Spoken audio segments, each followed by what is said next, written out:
शास्त्रीय संगीत में अधिकांश फिल्मी तर्जों का सहारा क्यों लिया जाता है? फिल्मी तर्जों का सहारा केवल आप लोगों की भागवत कथा में देखता हूँ मैं, फिल्मी तर्जों का सहारा लिया जाता है, आखिर क्यों? समाज आज का जो है श्याम भाई जी, वो फिल्मी राग में ही डल चुका है।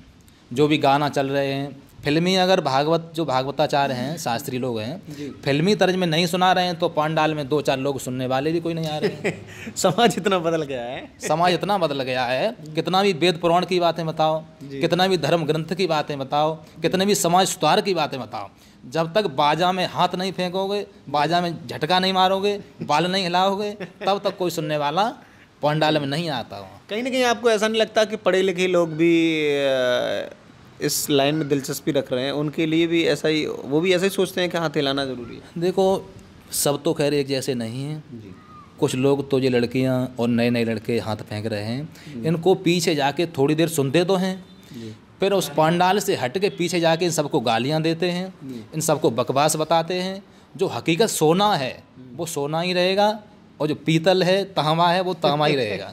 मेरा लास्ट क्वेश्चन रहेगा आपसे, कुछ शास्त्री ऐसे हैं समाज के अंदर, मैंने सुना है, देखा तो नहीं है उन लोगों को, पब्लिक की तरफ से ऐसा सुना गया है कि वो कुछ व्यसनों का इस्तेमाल करते हैं, गुटखा, बीड़ी, पान मसाला, दारू, धप्पड़, ये क्या है? थोड़ा सा इस पर प्रकाश डालिए। देखिए श्याम भाई जी, ऐसे लोगों के लिए क्या बोलना चाहिए?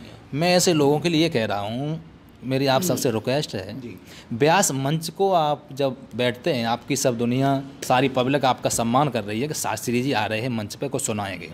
शास्त्री जी उस मंच पे दारू पी के आएँ, गांजा भांग पी के आएँ, गुटखा खाएँ, दूसरे को उपदेश सुनाएं, तो ऐसी संगीत विद्या, ऐसे धर्म ग्रंथों को सुनाने से दूसरों को धोखा देना, अपना भविष्य बिगाड़ना है। मैंने तो वैसे अपने जीवन में, सुनने वाले लोग ये कहेंगे अपने मुंह से अपनी बढ़ाई कर रहे हैं, मैं तो एक बाबा जय गुरुदेव का शिष्य हूँ। वो भी कहते थे, आप लोग कभी काफ़ी प्रचार चला उनका, कि सदा शुद्ध शाकाहारी रहो। अपने जीवन में, भविष्य में मैंने कभी बीड़ी, गुटखा, दारू, सिगरेट, भांग, कोई चीज़ कभी भी इस्तेमाल नहीं की। मैंने करनी चाहिए ना आपको। दूसरी बात एक, सभी लोग कर रहे हैं तो आप भी करिए। मैं तो इस बात को हाथ जोड़ रहा हूँ, मेरे पिताजी, मेरे भाई, सर आप लोग ऐसा उपदेश देते रहेंगे तो ये कंपनियां तो घाटे में चली जाएंगी ना, दारू गुटखा वाली। ऐसा ऐसे हम भाई, देखो हम एक भागवताचार्य हैं जी, हमको लोग शास्त्री कहते हैं। अगर हम मदरापान करने लगें, विषपान करें, ये सब विषपान है। दूसरों को उपदेश सुनाना, वो कहते हैं कि बल्ब होता है, दीपक होता है, दीपक के नीचे अंधेरा होता है और दूसरों को रोशनी फैलाता है।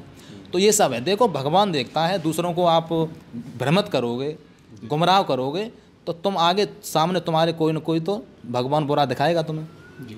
विशेष आपकी तरफ से अपने भक्तों के लिए, अपने मित्रों के लिए, अपने चहेतों के लिए, जो आपको पसंद करते हैं, उनके लिए क्या बोलना चाहें? विशेष तो मैं ये कह रहा हूँ, आप ये नियुक्त कर लीजिए, ये शास्त्री लड़की हो, गायक हो चाहे गायिका हो, आप ये सोच लीजिए, ये हम इनको बुला रहे हैं भागवत कराने के लिए, इनको सम्मान देने के लिए। पहले तो इनको ये नियुक्त कर लो, ये हमारे यहाँ मंच पे बैठाने लायक हैं कि नहीं हैं, खुद इनके अंदर अवगुण हैं, दुराचारी हैं, तो इनको अपने यहाँ हम ला रहे हैं, तो ये उचित रहेगा या नहीं रहेगा, इनको लाएं या न लाएं? जी, हमारे साथ थे अवनीश कुमार शास्त्री जी, जो आपने पूरा इंटरव्यू उनका सुना और देखा। इसी प्रकार से हम नए नए वक्ताओं से आपको रूबरू कराते रहेंगे, मिलाते रहेंगे। तब तक के लिए हमारे चैनल को सब्सक्राइब करिएगा और शेयर ज़रूर कीजिएगा। धन्यवाद।